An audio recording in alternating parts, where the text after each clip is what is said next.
Aptitude test 2024 को address करेंगे chemistry portion को। क्वेश्चन नंबर 1 है nitrogen fertilizer use. Option A है to produce protein, option B है to produce fat, option C है to produce carbohydrate, option D है to produce lipid. लेकिन nitrogen fertilizer को हम यूज करते हैं सोर्स ऑफ नाइट्रोजन के तौर पर, यानी यहां से हमें नाइट्रोजन हासिल होता है, प्लांट्स को हासिल होता है। अब यहाँ पर हमारे पास डिफरेंट ऑप्शंस दिए गए हैं। जैसे कि हम जानते हैं कि protein consist of carbon, hydrogen, oxygen and nitrogen. Option B है मेरे पास fats are the molecule consist of carbon, hydrogen and oxygen. Carbohydrate में भी हमारे पास कार्बन, हाइड्रोजन और ऑक्सीजन होता है।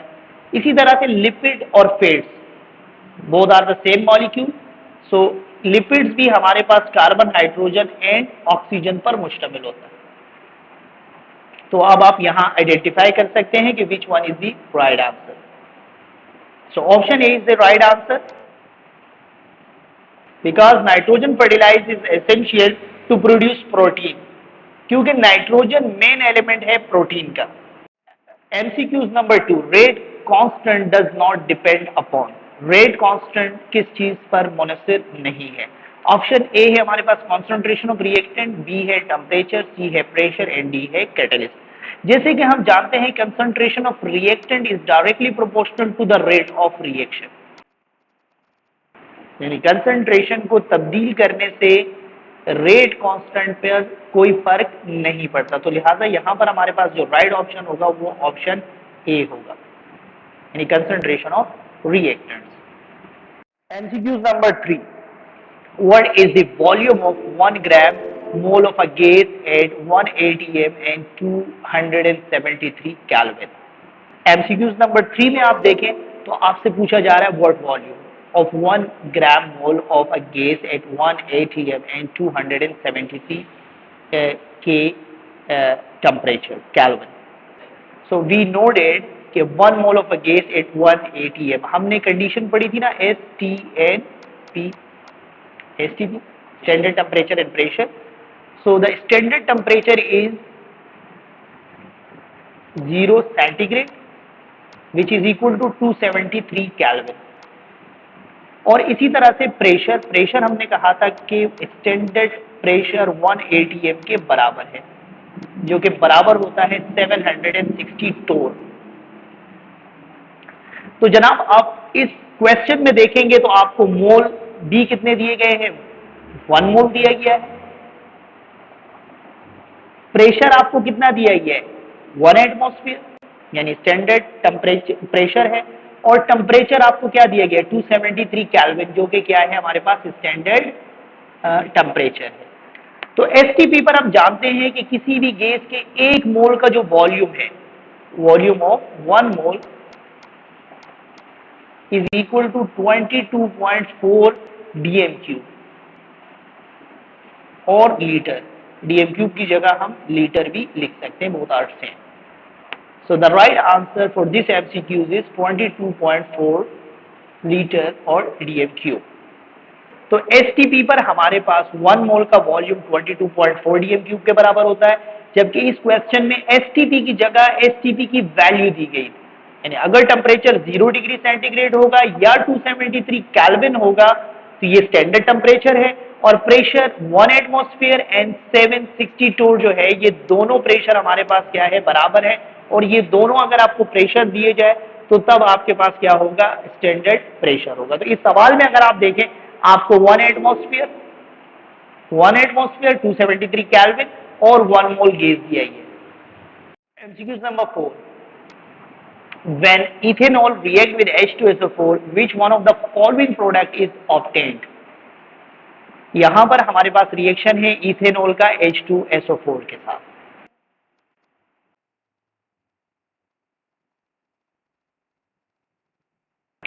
इसका रिएक्शन होगा H2SO4 के साथ,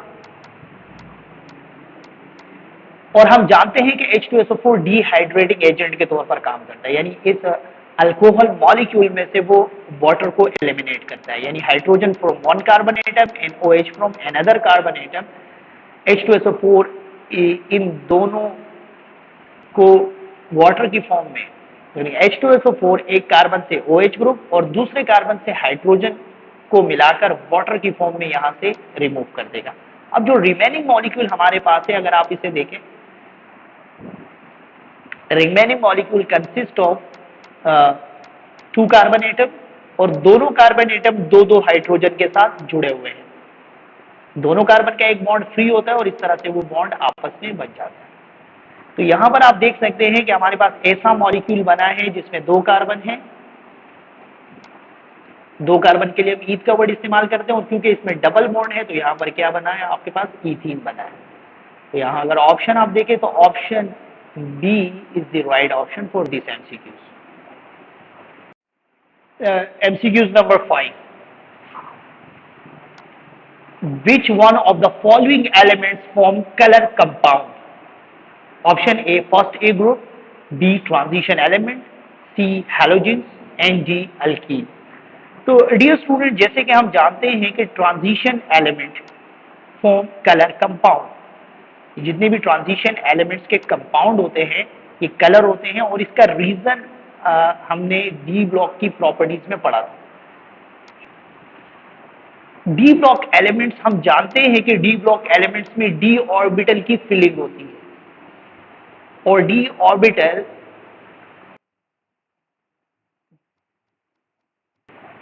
ऑर्बिटल जब किसी लिगेंड के फील्ड में आता है तो ये डी ऑर्बिटल स्प्लिट हो जाते हैं।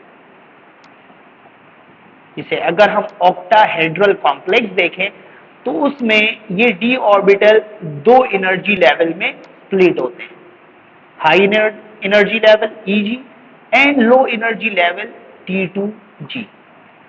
अब इलेक्ट्रॉनों की ट्रांजिशन की वजह से हमें डी ब्लॉक एलिमेंट्स कलर नजर आते हैं। So dear student, MCQs number 5 का जो राइट आंसर था वो ट्रांजिशन एलिमेंट था और साथ में हमने आपको रीजन भी बता दिया।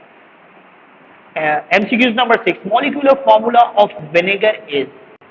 जैसे कि हम जानते हैं कि विनेगर, उर्दू में इसे सिरका कहते हैं, and it's a common name of acetic acid, और एसिटिक एसिड का आयोपिक नेम है इथेनोइक एसिड, यानी 2 कार्बन वाला एसिड। तो यहां पर आप इन तमाम ऑप्शंस में देखेंगे, ऑप्शन बी में आपको सिर्फ 2 कार्बन नजर आएंगे।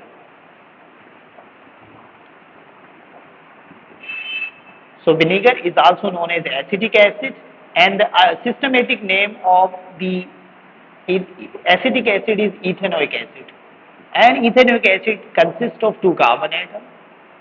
So therefore option B is the right option. MCQ 7, a catalyst increase the rate of reaction by number A decreasing the activation energy, increasing the activation energy, reacting the activated reactant, number D reacting with product. For example मेरे पास एक reaction है कि ए converted into product और यहां पर Z as a catalyst इस्तेमाल होता है। तो कैटेलिस्ट ऐसे सब्सटेंसेस होते हैं जो कि किसी भी रिएक्शन में इन्वॉल्व नहीं होते। अब इसको समझने की कोशिश हम कर रहे हैं कि किस वजह से कैटेलिस्ट रिएक्शन के रफ्तार को तेज या कम करता है, इफेक्ट करता है, यानी रेट ऑफ रिएक्शन को कैटेलिस्ट किस तरह से इफेक्ट करता है। इसको समझने के लिए हम इस रिएक्शन को जरा डिटेल में समझते हैं।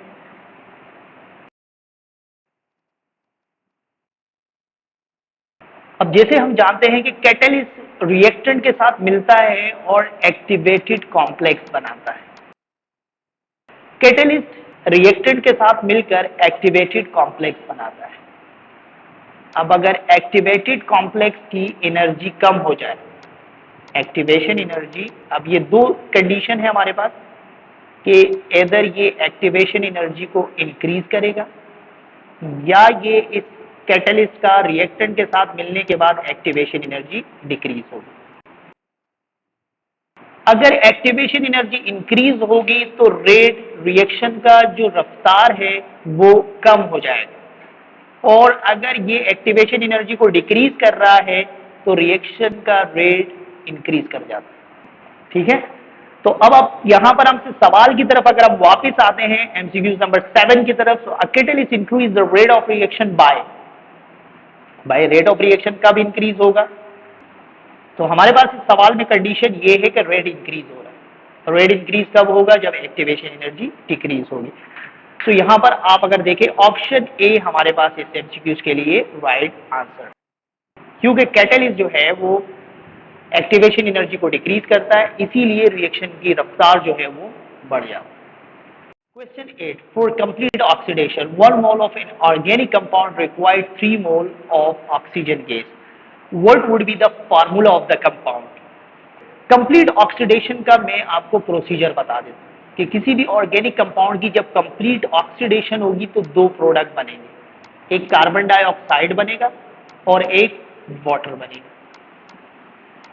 इसको हम कंबशन भी कहते हैं, सही है जनाब। सो ये दो प्रोडक्ट हमारे पास प्रोड्यूस होंगे। अब हम क्या कर लेते हैं कि हम इन तीनों के लिए इस रिएक्शन को कंप्लीट करते हैं।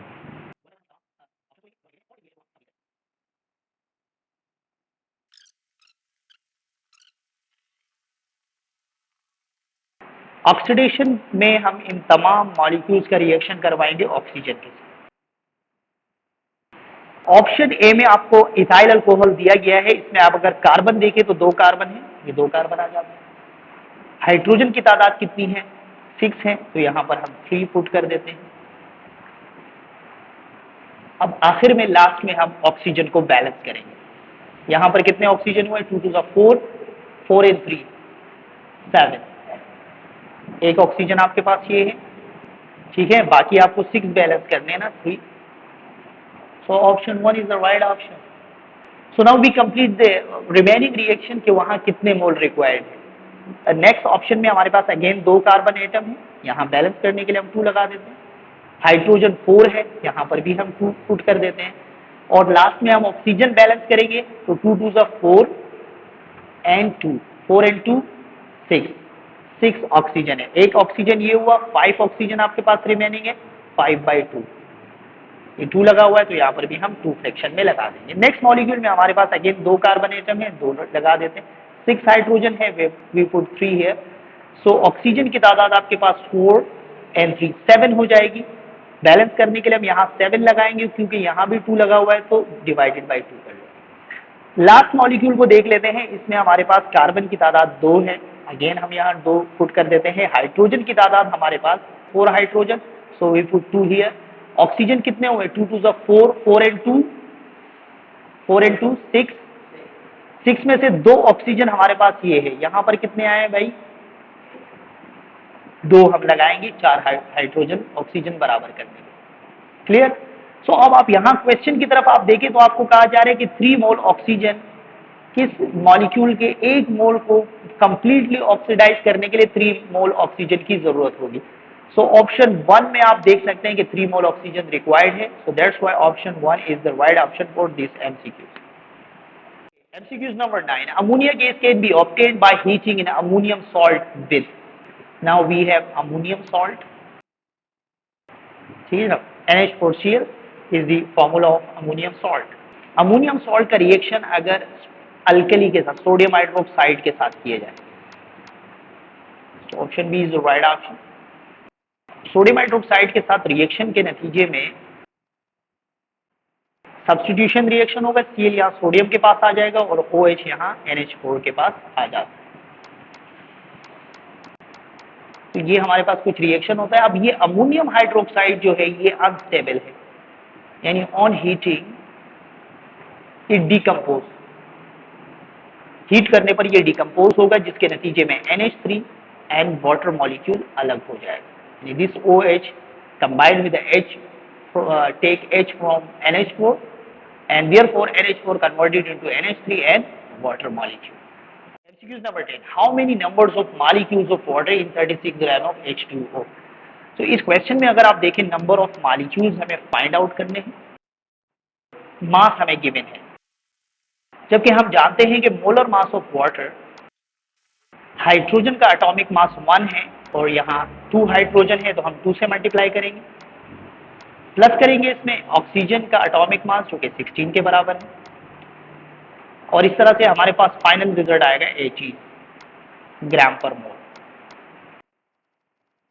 सबसे पहले इस सवाल में हम मोल फाइंड आउट करेंगे। क्योंकि हमें मास गिवन है, so therefore mass divided by molar mass, ये फार्मूला यूज होगा। मास आपके पास 36 है, मोलर मास आपके पास 18 है, आपके पास 2 मोल्स आ जाए। नंबर ऑफ मॉलिक्यूल्स मालूम करने के लिए मोल्स को हम मल्टीप्लाई कर देंगे एवोगैड्रो नंबर के साथ। सर हमारे पास आंसर आएगा 1.2 10 molecules. So therefore option A is the correct option for this MCQs.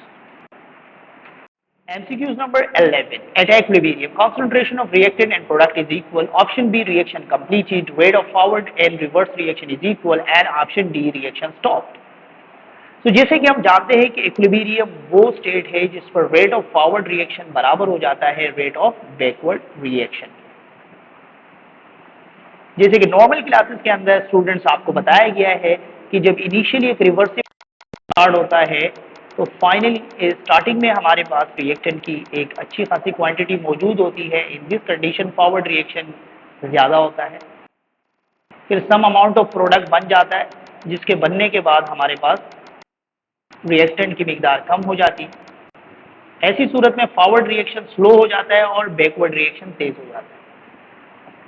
फिर फाइनली हमारे पास एक ऐसी स्टेज आती है कि उस स्टेज पर फॉरवर्ड रिएक्शन और बैकवर्ड रिएक्शन दोनों की रफ्तार बराबर हो जाती है। यानी अगर 1 मोल रिएक्टेंट प्रोडक्ट में कन्वर्ट हो रहा होता है तो सिमिलरली उसी टाइम 1 मोल प्रोडक्ट रिएक्टेंट में कन्वर्ट होना शुरू हो जाता है। सो इस कंडीशन पर ना तो रिएक्टेंट की क्वांटिटी में कोई फर्क आता है, ना ही प्रोडक्ट की क्वांटिटी में कोई फर्क आता है। इस केमिकल इक्विलिब्रियम कहते हैं। और इस हालत में रिएक्शन का जो फॉरवर्ड रिएक्शन है उसकी रफ्तार बैकवर्ड रिएक्शन के रफ्तार के बराबर हो जाती है। MCQs number 12. In 18 gram of glucose, the number of moles of carbon is. So there are 4 options.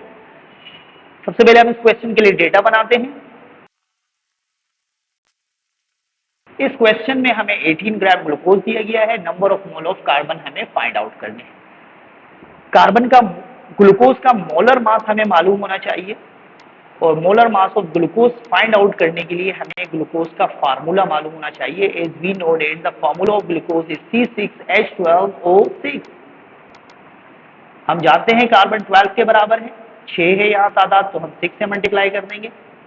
Hydrogen plus करेंगे हम इसमें, इसका एटॉमिक नंबर 1 है और यहाँ उसकी तादाद 12 है तो हम 12 से मल्टीप्लाई करेंगे। फिर इसमें प्लस कर देंगे ऑक्सीजन जिसका एटॉमिक मास है 16 और उसकी क्वांटिटी हमारे पास 6 है तो यहाँ हम इसको 6 से मल्टीप्लाई करेंगे।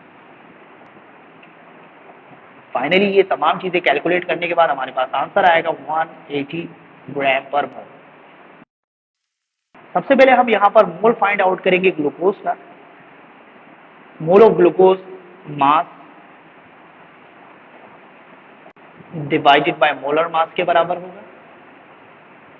मास आपके पास कितना है 18 ग्राम और मोलर मास आपके पास कितना है 180 ग्राम।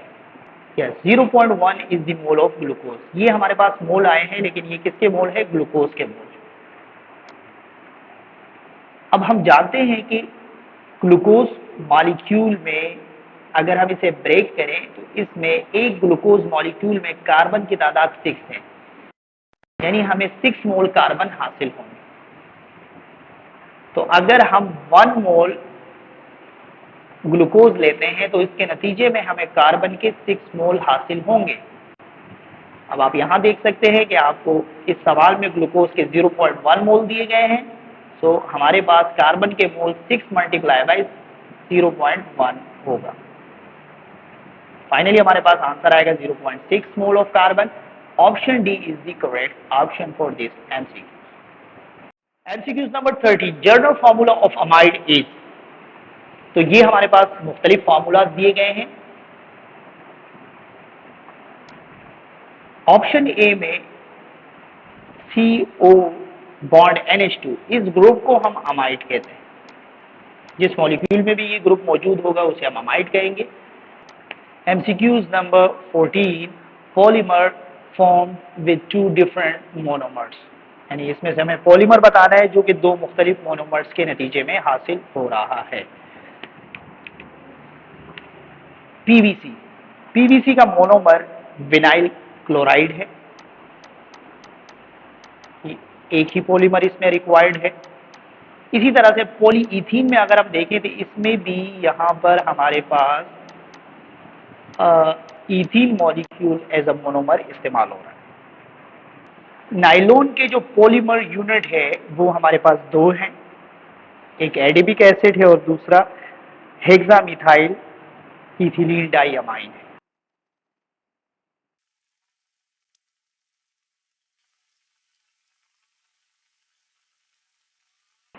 ऑप्शन डी स्टार्च, स्टार्च का जो मोनोमर है वो ग्लूकोज मॉलिक्यूल है।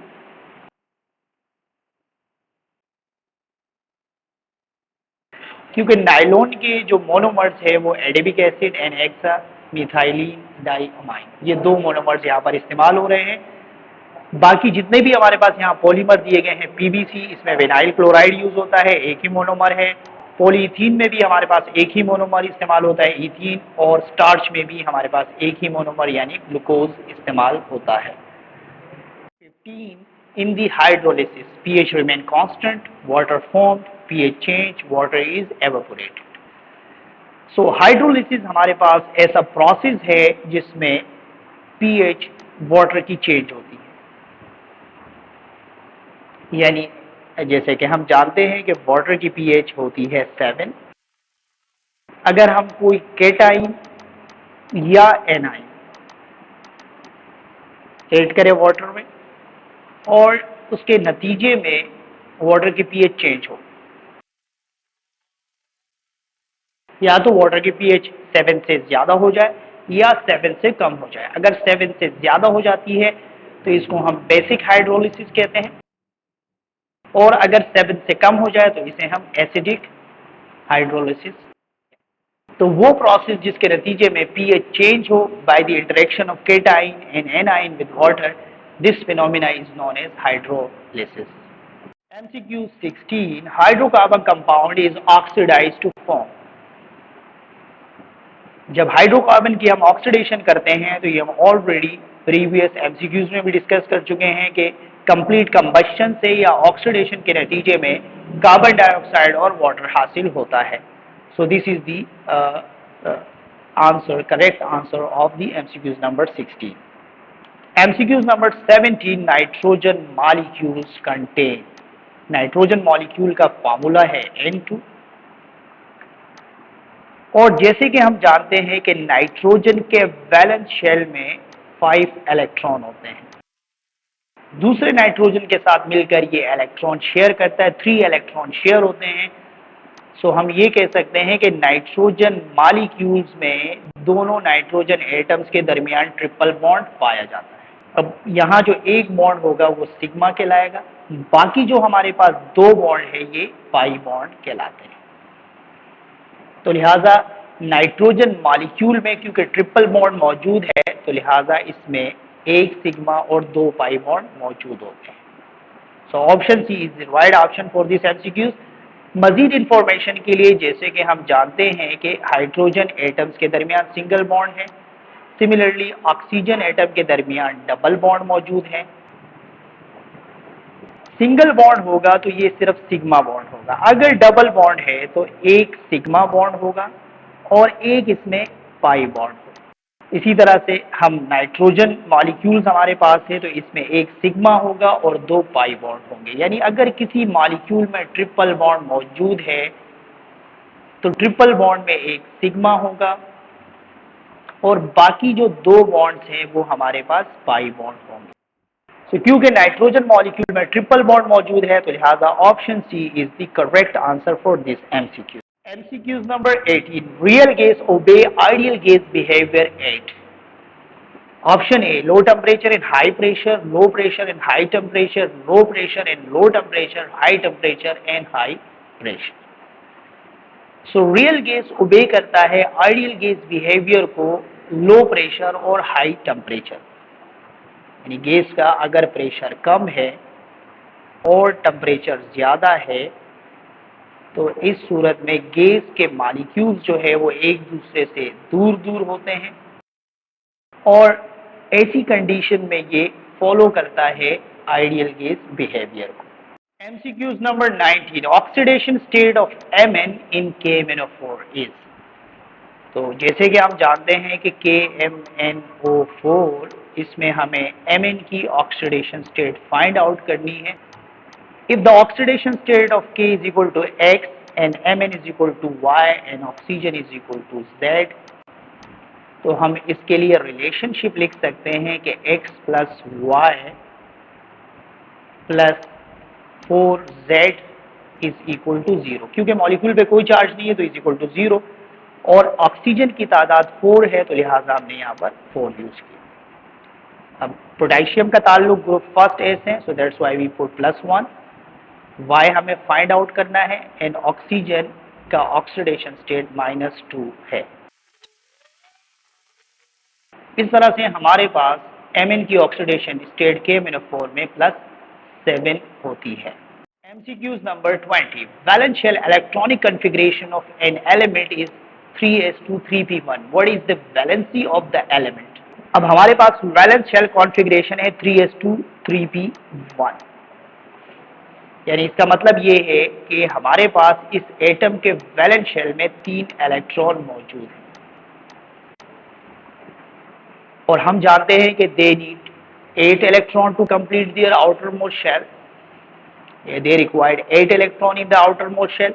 क्योंकि इसके पास 3 इलेक्ट्रॉन है तो ये इजीली 3 इलेक्ट्रॉन डोनेट कर लेते हैं, और 3 इलेक्ट्रॉन देने की वजह से इसकी जो ऑक्सीडेशन स्टेट है वो +3 होगी। MCQs number 21, which one of the following molecule is linear. जैसे कि हम जानते हैं कि वाटर में सेंट्रल एटम ऑक्सीजन है, और ऑक्सीजन की वजह से वाटर का जो मॉलिक्यूलर शेप है वो बेल्ट स्ट्रक्चर होता है, वी शेप है। इसी तरह से अगर हम HCN की बात करें तो C ट्रिपल बॉन्ड बनाता है नाइट्रोजन के साथ, और सिंगल बॉन्ड बनाता है हाइड्रोजन के साथ, यानी the hybridization of carbon is sp hybridization, और sp हाइब्रिडाइजेशन में मॉलिक्यूल का स्ट्रक्चर लीनियर है। नेक्स्ट मॉलिक्यूल अगर हम देखें, यहाँ पर 2 कार्बन है, यानी इसका इथीन मॉलिक्यूल, और इसमें कार्बन की हाइब्रिडाइजेशन sp2 है, और sp2 हाइब्रिडाइजेशन के नतीजे में कार्बन की शेप ट्राइगोनल होती है। लास्ट मॉलिक्यूल अगर हम दोबारा देखें, sulphur and oxygen belong to the same group, तो लिहाजा दोनों का जो शेप है वो एंगुलर शेप होगा। तो यहाँ पर हमें मॉलिक्यूल बताना है जिसकी लीनियर शेप हो, तो वो हमारे पास ऑप्शन बी यानी HCN ऐसा मॉलिक्यूल है जिसमें कार्बन की हाइब्रिडाइजेशन sp है, और sp हाइब्रिडाइजेशन के नतीजे में कार्बन लीनियर शेप बनाता है, और जो एंगल होता है उसका बॉन्ड एंगल वो 180 डिग्री का होता है। MCQs number 22, dipole moment of Cl2 molecule is. जैसे कि डियर स्टूडेंट्स, हम जानते हैं कि डाइपोल मोमेंट के लिए हमें ये मालूम होना चाहिए कि किस तरह का मॉलिक्यूल है। अगर डायटोमिक मॉलिक्यूल है, जैसे कि Cl2 is a diatomic molecule consist of 2 atom. Diatomic molecule अगर सेम एटम पर मुश्तमिल होगा, for example Cl2, Br2, I2, O2, etc. These are the diatomic molecule consist of same atom. तो इस तरह के तमाम मॉलिक्यूल का डाइपोल मोमेंट 0 होगा, यानी इस तरह के मॉलिक्यूल डाइपोल मोमेंट शो नहीं करेंगे, ये नॉन पोलर मॉलिक्यूल होंगे। अगर एटॉमिक मॉलिक्यूल है और डिफरेंट एटम पर मुश्तमिल है, it consists of different atoms just like carbon monoxide, इस मॉलिक्यूल का डाइपोल मोमेंट शो होगा, यानी ग्रेटर होगा, 0 से ज्यादा होगा। तो क्योंकि यहाँ पर हमारे पास Cl2 मॉलिक्यूल है जो कि डायटोमिक और सेम एटम पर मुश्तमिल है, तो लिहाजा इसका डाइपोल मोमेंट 0 होगा। NaHCO3 sodium bicarbonate it's called baking soda. Option A हमारे पास करेक्ट ऑप्शन है। कास्टिक सोडा सोडियम हाइड्रोक्साइड को कहा जाता है। सोडा एश सोडियम कार्बोनेट को कहा जाता है। Washing soda sodium carbonate decahydrate को कहा जाता है, यानी Na2CO3 with 10 water molecule. MCQs number 24. When 50 centimeter cube hydrogen react with 10 centimeter cube of oxygen at 293 Kelvin and standard pressure, total volume of a mixture. भाई यहां पर हमें reaction करना है हाइड्रोजन का ऑक्सीजन के साथ, तो पहले हम रिएक्शन लिख लेते हैं। हाइड्रोजन ऑक्सीजन के साथ रिएक्शन करेगा, जिसके नतीजे में हमें वाटर मॉलिक्यूल हासिल हो। बैलेंस करने के लिए हम यहाँ पर 2 मोल हाइड्रोजन यूज करेंगे, जिसके नतीजे में 2 मोल वाटर मॉलिक्यूल हासिल होंगे। इस रिएक्शन में हाइड्रोजन के 2 मोल है और ऑक्सीजन के 1 मोल है। सो 3 मोल टोटल यहाँ रिएक्शन हो रहा है और उसके नतीजे में 2 मोल वाटर हासिल हो रहा है। अब क्योंकि यहाँ वॉल्यूम मोल्स में कमी आ रही है, तो लिहाजा हमारे पास वॉल्यूम डिक्रीज होगा स्टैंडर्ड टेम्परेचर एंड प्रेशर। क्योंकि नंबर ऑफ मोल डिक्रीज हो रहे हैं, तो लिहाजा इसी वजह से वॉल्यूम जो मिक्सचर का हासिल होगा यानी फाइनल प्रोडक्ट का, वो भी पहले के मुकाबले में कम हो। MCQs number 25. 4 mole of SO2 are oxidized to SO3. How many moles of oxygen required? पहले हम इसके लिए रिएक्शन लिख लेते हैं कि SO2 O2 के साथ रिएक्शन करता है, जिसके नतीजे में SO3 प्रोड्यूस हो रहा है। इस रिएक्शन को हम बैलेंस कर लेते हैं, यहाँ पर हम 2 लगाएंगे और 2 मोल SO3 हासिल होगा। तो it is the balance chemical reaction जो हमने यहाँ पर लिखा। अब आप क्वेश्चन की तरफ देखें तो आपको 4 मोल गिवन है SO2 का, आपसे पूछा जा रहा है SO3 के कितने मोल प्रोड्यूस होंगे। इस रिएक्शन को आप देखें, जितने मोल हम SO2 यूज कर रहे हैं SO3 के भी उतने ही मोल प्रोड्यूस हो रहे हैं। अगर हम 2 मोल SO2 यूज करें तो उसके नतीजे में हमें 2 मोल SO3 हासिल हो रहा है। तो लिहाजा हम जितने मोल SO2 का यूज करेंगे 4 मोल हम यूज कर रहे हैं, फाइनल प्रोडक्ट भी हमारे पास 4 मोल ही प्रोड्यूस होगा। So option C is the right option for this MCQ. For more informative video related to the NED exam and engineering university and medical university exam, please subscribe our channel.